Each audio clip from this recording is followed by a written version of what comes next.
کیا آپ نے کبھی ایسے درخت کو دیکھا ہے جو محض پودا نہیں بلکہ ایک پورا نظام زندگی ہو، جو زمین کو سانس دیتا ہے، فضا کو ٹھنڈک بخشتا ہے اور نسلوں کو سایہ دیتا ہے؟ جی ہاں، یہ ہے برگد، درختوں کا شہنشاہ۔ یہ درخت ہمیشہ ہرا بھرا رہتا ہے، دھوپ میں سایہ، گرمی میں ٹھنڈک اور ہر جاندار کے لیے پناہ گاہ۔ یہاں محکمہ ریونیو کے احاطے میں موجود برگد کا درخت میرے لیے خاص اہمیت رکھتا ہے۔ ہم سینکڑوں سال سے برگد کی چھاؤں میں گاؤں کے لوگ بیٹھتے آئے ہیں۔ جب انگریز برصغیر آئے تو انہوں نے اسی روایت سے متاثر ہو کر اس درخت کا نام بانین ٹری یعنی بنیے کا درخت۔ بدھ مت کے مطابق گوتم بدھ کو معرفت اسی درخت کے نیچے حاصل ہوئی۔ اسلامی روایات میں یہ درخت سکون، سایہ اور رحمت کی علامت ہے۔ ہگلی میں واقع ہے۔ یہ جگدیش چندر بوس بوٹینیکل گارڈن میں موجود ہے۔ پرندے، جانور، انسان سب اس کے سائے میں پناہ لیتے ہیں اور ہم بچے اس کے قریب سخت گرمیوں میں بھی کھیل کر ٹھنڈک محسوس کرتے ہیں۔ درخت بولتے نہیں مگر ان کے اندر انسانیت کے لیے چھپے سبق ہوتے ہیں۔ بسم اللہ الرحمن الرحیم، سبحان اللہ و بحمدہ، سبحان اللہ العظیم، اللہم صلی علی محمد و علی آل محمد۔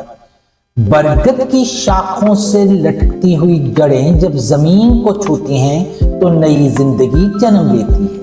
ہر جڑ زمین میں پیوست ہو کر نیا تنا بن جاتی ہے اور یوں ایک ہی درخت وقت کے ساتھ پورے جنگل میں بدل جاتا ہے۔ اسی لیے کہا جاتا ہے برگد صرف ایک درخت نہیں بلکہ ایک مکمل ایکو سسٹم ہے۔ یہ درخت ہمیشہ ہرا بھرا رہتا ہے، دھوپ میں سایہ، گرمی میں ٹھنڈک اور ہر جاندار کے لیے پناہ گاہ۔ اس کے نیچے درجہ حرارت عام فضا سے کئی درجے کم ہوتا ہے۔ گویا قدرت نے خود اس کے سائے میں ایک مائکرو کلائمیٹ تخلیق کر رکھا ہے۔ یہ آلودگی جذب کرتا ہے، آکسیجن خارج کرتا ہے اور ماحول کو متوازن رکھتا ہے۔ پرندے، چھوٹے جانور، گلہریاں، تتلیاں سب اس کے سائے میں بستے ہیں۔ یہ ان کے لیے صرف ٹھکانہ نہیں بلکہ ایک زندہ دنیا ہے۔ اسی لیے برگد کو زندگی کا درخت کہا جاتا ہے۔ یہاں محکمہ ریونیو کے احاطے میں موجود برگد کا درخت میرے لیے خاص اہمیت رکھتا ہے۔ ہم پہلی بار تقریباً 30 سال پہلے اور بعد ازاں 18 سال قبل اپنی والدہ محترمہ کے ساتھ جائیداد کے انتقال کے سلسلہ میں ایک دو بار یہاں آئے۔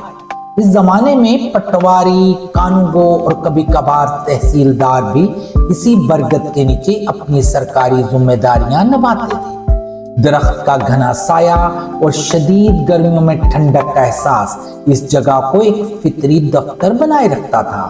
یہ منظر آج بھی یادوں میں تازہ ہے، جیسے وقت رک سا گیا۔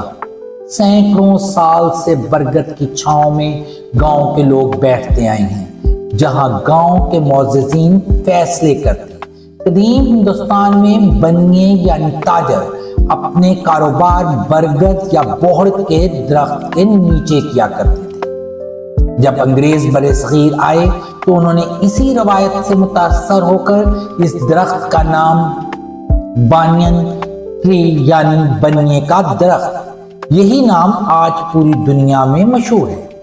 ہندو مت میں برگد کو مقدس درخت مانا جاتا ہے۔